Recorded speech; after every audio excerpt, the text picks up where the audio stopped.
오늘 말씀에 등장하는 마르다와 마리아 그리고 나사로는 우리가 조금 교회를 다니신 분들에게는 익숙한 이름들입니다.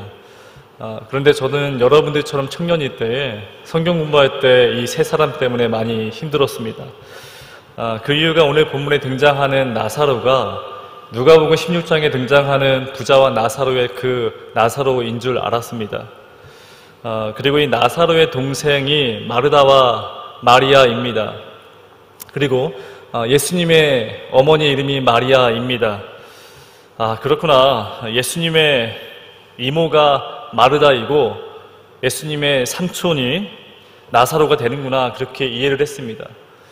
여러분, 이단이 크게 다른 게 있겠습니까? 잘못 이해하면 이단이 될 수 있다는 거예요. 또 그렇게 이해할 수 있었던 것은 실제로 예수님은 나사로에 살고 있던 베다니에 자주 가셨습니다. 절기마다 예루살렘에 입성할 때 그때 베다니를 들리셨던 겁니다. 그 이유는 사랑하는 나사로와 마르다와 마리아가 그곳에 살고 있었기 때문에 그렇습니다. 그런데 여러분, 사람은 그 사람이 어디를 가는지에 따라서 그 사람이 무슨 일을 하는지 어떤 사람인지를 알 수가 있습니다. 저희 아이들이 아침마다 저에게 하는 말이 있습니다. 아빠는 왜 매일 교회를 가는 거야? 당연하죠. 목사니까 교회를 가야 합니다. 다른 곳에 가게 되면 이상한 것일 겁니다. 여러분도 가라는 직장 가지 않고 이상한 곳에 가는 그 사람 의심해 봐야 합니다. 아침에 스터디 해야 되는데 도서관이 아니라 PC방 가게 되면 그 사람은 수험생이 아니라 백수일 가능성이 높습니다. 이처럼 사람이 다니는 그 행적을 따라가다 보면 그 사람이 누구인지 알 수 있다라는 거예요. 그런데 예수님은 베다니를 자주 들리셨다라는 겁니다. 세례를 받으러 갈 때 들리시고 예루살렘에 들리실 때마다 늘 베다니를 먼저 가셨다라는 겁니다. 그곳에 마리아와 마르다 그리고 나사로가 살고 있었습니다. 이것이 우리에게 주는 의미는 무엇일까요? 우선 베다니는 헬라어로 베다니아라고 말합니다. 그 뜻이 난민촌, 빈민촌 그런 뜻을 가지고 있습니다. 실제로 학자들의 말에 의하면 베다니는 나병 환자들이 모여 있었던 그런 집단 수용소라고 이야기를 합니다. 우리나라 말로 하면 한센병, 문둥병이라고 말하는데 중요한 것은 이 나병에 걸렸다라는 이 의미 자체가 신으로부터 하나님으로부터 저주받았다는 그런 생각을 가지고 있었습니다. 병도 참 악질의 병인데 무엇보다 그 말이 그들의 마음 가운데 깊이 들어왔다라는 거예요. 많이 힘들게 했다라는 것입니다. 그래서 그들은 강제적으로 마을 사람들로부터 격리되었고 그 지역이 베단이라고 불려진 것입니다. 반드시 나병이 치료되어야만 자신들의 집으로 돌아갈 수가 있습니다. 말 그대로 베다니는 아까 말씀드린 것처럼 난민촌, 그런 빈민촌이라고 생각하시면 됩니다. 그런데 예수님은 가장 화려하고 거룩한 도시 예루살렘으로 가실 때마다 그곳을 먼저 가시기 전에 먼저 이 베다니를 들리셨습니다. 예루살렘으로 동쪽으로 약 2km에서 3km 정도 되는 가까운 거리인데 그곳에 가셔서 주님은 나병 걸린 자를 만져주시고 고쳐주시고 위로해 주셨습니다. 이것이 우리가 알고 있는 예수님의 모습입니다. 심지어 예수님이 하늘로 올라가시기 전, 승천하시기 전에도 마지막 들린 곳이 바로 베다니입니다. 누가복음 24장 50절에서 53절입니다. 예수께서 그들을 데리고 베다니 앞까지 나가사 손을 들어 그들에게 축복하시더니 축복하실 때에 그들을 떠나 하늘로 올려지시니 그들이 그에게 경배하고 큰 기쁨으로 예루살렘에 돌아가 늘 성전에서 하나님을 찬송하니라. 예수님이 누구인지를 알게 하는 중요한 장면입니다. 예수님이 이 땅에 오신 이유가 바로 여기 안에 있습니다. 가장 고통스럽고 아파하고 외로워하는 무엇보다 율법으로 저주받은 자들을 위해서 이 땅 가운데 오셨다라는 거예요. 특별히 나병이 그렇습니다. 근처에 오지 말아라 했던 눈도 마주치지 않았던 그들에게 주님은 가셔서 그들을 어루만져 주셨습니다. 그리고 오늘 성경에서는 그 베다니에 살고 있는 삼남매 나사로와 마르다와 마리아가 그 죽음 앞에 슬퍼하고 있는 모습을 보게 됩니다. 근데 여러분, 우리가 말씀 읽어봤지만 이 말씀은 우리가 조금만 더 깊이 들여다보면 이 삼남매에게는 부모님이 없다는 것을 알게 됩니다. 그리고 남편이나 아내에 대한 언급조차 성경에 나와 있지는 않습니다. 그 당시 중동 국가에서는 여성은 13살쯤 되면 약혼을 합니다. 그렇게 일찍 나이에 결혼을 준비하는데 성경을 보게 되면 이 삼남매는 이미 결혼 그 적정 시기를 넘어선 것 같습니다. 그리고 나사로가 죽었는데 성경 어디에도 부모님이 눈물을 흘렸다는 말도 없고 아내나 남편이 같이 눈물을 흘렸다는 말도 찾아볼 수가 없습니다. 그저 그의 여동생 마르다와 마리아만 눈물을 흘렸다라고 성경은 기록하고 있습니다.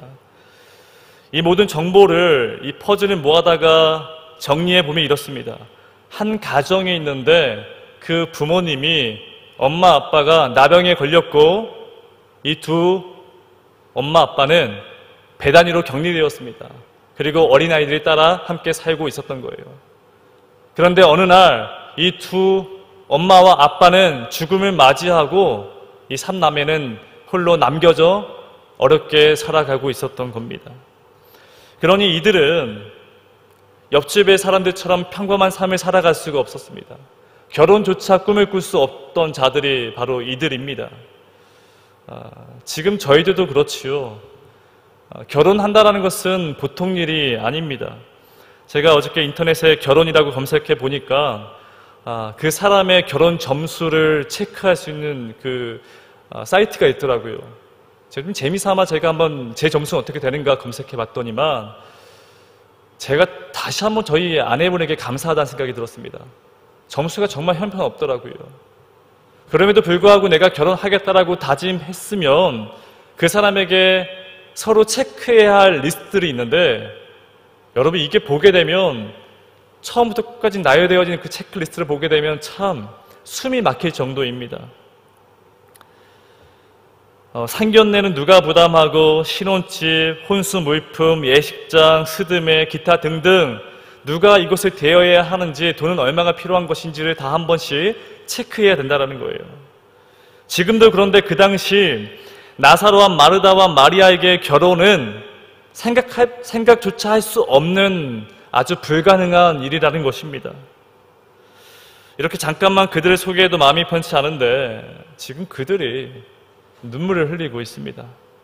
그들의 가장이라 여겨지던 그 오빠 나사로가 지금 숨을 허덕이고 있으며 죽음의 문턱 앞에 서 있습니다. 그러자 두 여인은 급하게 예수님으로부터 전령을 보내게 되는 거예요. 그동안 예수님은 수많은 병자를 고치셨고 죽은 자를 살리신 일을 보았습니다. 그래서 믿었습니다.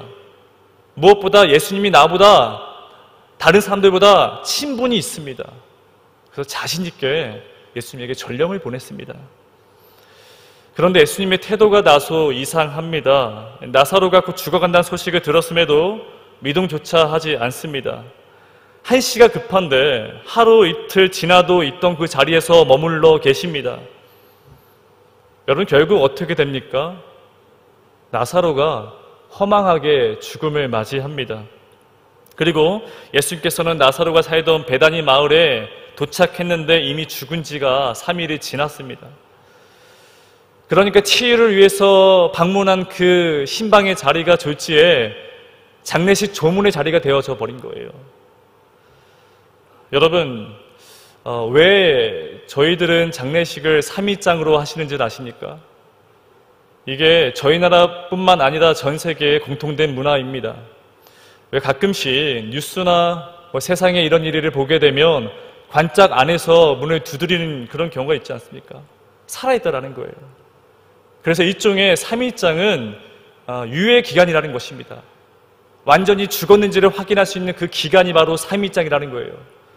이 말은 나사로가 죽은 지 3일이 지났다, 이 말은 완전한 죽음을 의미하는 것이고 마르다와 마리아에게는 그 아픔과 고통과 슬픔이 극도로 달했다는 것을 표현하는 성경의 구절입니다. 그 슬픔과 애통한 마음을 가지고 지금 마르다가 말하고 있는데요.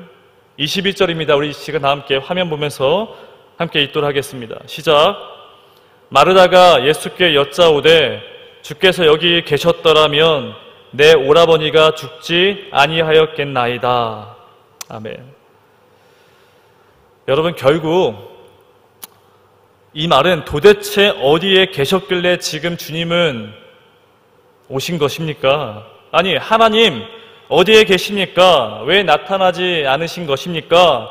그렇게 원망함과 서운함과 비통한 마음을 가지고 지금 내뱉고 있는 고통의 부르짖음입니다. 그런데 지금 이 세상에서도 이 두 자매와 같이 그런 마음을 가지고 살아가는 사람들이 얼마나 많이 있냐라는 거예요. 인류 역사상 수많은 사람들이 자신에게 찾아온 크고 작은 그 비극적인 상황 앞에서 도대체 신은, 아니 하나님은 도대체 어디에 계신 것이냐? 왜 우리 인생에 간섭하지 않으시는 것이냐? 저들을 봐라, 나약한 인간들이 죽어가는 것을 도대체 하나님은 왜 보고만 계시고 있는 것인가? 그렇게 많은 역사의 사람들이 죽음과 아픔 가운데 이런 질문을 던지고 있다는 겁니다. 여러분들도 마찬가지로 크고 작은 아픔을 겪으면서 이런 질문을 던져 보신 적이 있을 겁니다. 그런 분들의 마음은 어떻게 말로 표현할 수가 있겠습니까? 그래서 뒤늦게 마리아도 언니 마르다와 똑같이 말합니다.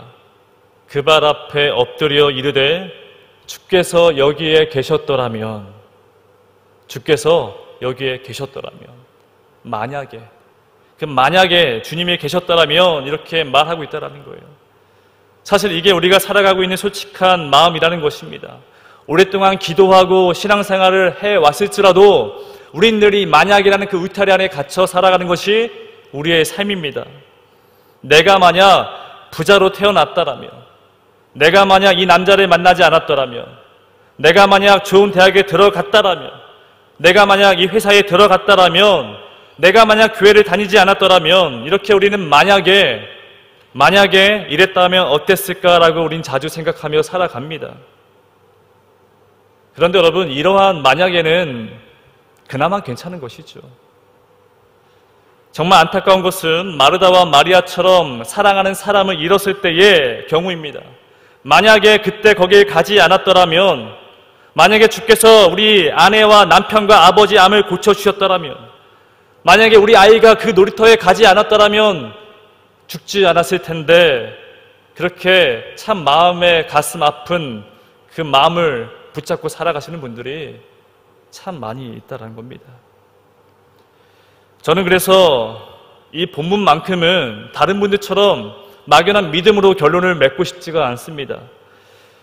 여러분, 진리는 간단합니다. 기독교의 진리는 간단하죠. 하나님의 말씀에 순종하면 되는 것입니다. 물 항아리를 옮기라 하면 그 물이 포도주가 되는 것이고, 나사로야 나오라 하면 죽은 자가 일어나는 것입니다. 그게 진리입니다. 그런데 주님이 뭔들 못하시겠냐라는 거예요. 하지만 실제로 살아가는 우리 삶 속에서는 죽은 나사로와 같은 문제를 가지고 살아가시는 분들이 참 많이 있습니다. 살아있으나 죽은 것과 같은 그런 인생들이 참 많이 있다는 거예요. 저도 초등학교 2학년 때부터 참 길게 기도했던 제목이 하나 있습니다. 저희 집에는, 저에게는 삼촌이 한 분 계신데, 어렸을 때 함께 축구도 하고 기타로 노래를 불러주던 유일한 제 삼촌이었습니다. 근데 그 당시에 젊은 나이, 20대의 그 젊은 나이에 암 통보를 받았고, 그리고 1년 만에 세상을 떠나셨습니다. 그 모습을 지켜보면서 저도 참 마음이 아프지만 저희 외할머니가 마치 살아있으나 죽은 것과 다름없는 모습이었습니다. 몇 해 전에 저희 할머니가 소천하셨는데, 그때까지도 오랜 시간 동안 저희 삼촌의 이야기를 계속해서 말씀하셨습니다. 이건 저희 가정의 이야기겠지요. 이 시간에도 얼마나 많은 분들이 같은 고민을 하고 있지 않겠습니까? 믿는 사람들이 하나님께서 간절히 기도드리는 것이 본분이라 여길 텐데 저는 그분들에게 고쳐주실 것이다, 반드시 회복시켜 주실 것이다, 그런 믿음을 말씀드리기 쉽지가 않다라는 거예요. 오늘 말씀의 마리아, 마르다도 믿음이 있었습니다. 어떤 믿음입니까? 21절 우리 다시 한번 화면을 보고 함께 봉독하도록 하겠습니다. 시작. 마르다가 예수께 여짜오되 주께서 여기 계셨더라면 내 오라버니가 죽지 아니하였겠나이다. 주님이 계셨더라면, 이 말은 죽은 병도 살릴 수 있는 분이 바로 예수님이십니다라는 그 확고한 믿음을 말하고 있습니다. 주님이면 내 오라버니를 살릴 수 있다라는 말입니다. 그런데 이 안에는 이미 죽은 자는 그 누구도, 아니 예수님도 살릴 수 없다라는 그 믿음도 들어가 있다라는 거예요. 그 자리에 반드시 주님이 계셨더라면 치료가 되었을 것인데 반대로 그 자리에 없다면 치유도 할 수 없다라는 그 믿음도 지금 말하고 있는 겁니다. 그러니까 천국은 죽어서만 가는 곳이다라고 믿는 믿음과 지금 여기에도 하나님 나라가 이루어지고 있다라고 믿는 그 믿음은 그 길이 다르다는 것입니다. 즉 여기에 계셨더라면 그 보이는 것에만 믿고 살아가는 사람과 하나님은 어디에나 계시다라고 믿는 그 사람과는 신앙의 그 길이, 신앙의 색깔이 크게 다르다는 것을 지금 주님이 우리에게 말씀하고 있는 거예요. 우리가 부르는 그 찬양에도 그 어디나 주님과 주 예수와 동행하니 그 어디나 하늘나라라는 찬양도 있는 것처럼 주님이 동행하면 그 곳이 바로 하나님 나라가 될 줄 믿습니다. 그래서 오늘 이 말씀은, 주님이 하시는 말씀은 슬픈데 그 슬픔 길게 가져가지 말라는 것입니다. 예수님도 마르다와 마리아를 보고 눈물을 흘리셨습니다. 성경에서 가장 짧은 구절입니다. 예수님이 눈물을 흘리셨다. 영어 성경에서는 Jesus wept, 아주 짧게 설명하고 있습니다. 그런데 이 짧은 구절이지만 이 안에 어떤 마음이, 어떤 의미가 들어가 있냐라면 생명이란 고작 들숨과 날숨이 오고 가는 그런 의미가 아니라 생명이란 우리의 삶 속에 잊혀지지 않는 우리의 마음 가운데 영원히 기억되어지는 것이 바로 우리의 생명이라는 거예요. 이어서 하시는 말씀이 그러니 그 현실의 아픔 가운데 고립되어지지 말고 그 고난을 통해서 하나님이 하시는 그 일을 기대해라, 소망하여라, 그렇게 우리에게 도전하고 있습니다. 그래서 오늘 이 말씀의 핵심 주제는 바로 4절입니다. 예수께서 들으시고 이르시되 이 병은 죽을 병이 아니라 하나님의 영광을 위함이요 하나님의 아들의 이로 말미암아 영광을 받게 하려 함이니라 하시더라. 사실 이 본문은 어려운 주제입니다. 해석하기가 굉장히 어렵기 때문에 아주 단순하게 전할 수가 있는데 오늘 이 영광을 말하고 있어요. 성경에서 영광은 십자가와 부활을 뜻하는 단어입니다. 그러니 사실 역사를 보게 되면 나사로의 이 사건은 예수님이 죽으시기 전 바로 일주일 전에 있었던 이야기입니다. 그러니까 주님이 실제로 십자가에 못 박혀 돌아가시기 바로 일주일 전에 있었던 이야기라는 거예요. 영화에선 이것을 복선이란 말합니다. 타이폴로지. 예수님의 죽음과 부활을 미리 나사로 사건을 통해서 예고편 미리 보여주고 있는 것입니다. 그런 우리에게 주님이 뭐라고 말씀하시냐면 죽은 나사로처럼 여전히 무너진 인생을 살아가고 있는 우리에게 나의 재정과 형편은 이미 무덤 속에 들어가 버린 것 같고 내 앞날은 죽은 지 나흘 되어 썩어져가는 냄새일 것 같은데 실제로 내 가족과 내 친구의 죽음을 목도하고 슬퍼하는 그 자들에게 주님이 하시는 말씀은 들숨과 날숨으로 이어지는 그 단순한 생명을 말하는 것이 아니라 오늘 우리가 찬양했을 때처럼 풀이 마르고 꽃은 시드나 주의 말씀은 어떻다고요? 영원하다는 것입니다.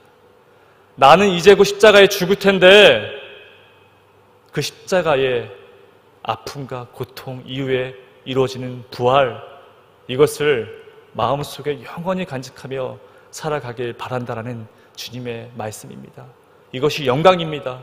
그 영광을 바라보며 살아가는 그 자들에게 하나님이 흔들림 없는 하늘 소망, 죽어서 가는 그 천국이 아니라 지금 이 땅에서 영원히 누릴 수 있는 그 기쁨을 우리에게 허락하신다는 것입니다. 여전히 주의 그 사랑 가운데 머무며 향유를 깨트리고 주님 앞에 발 앞에 놓여졌던 그 마리아의 고백처럼 그 고결하고 멋진 삶을 살아가시는 인생 되어지기를 주님의 이름으로 축원합니다.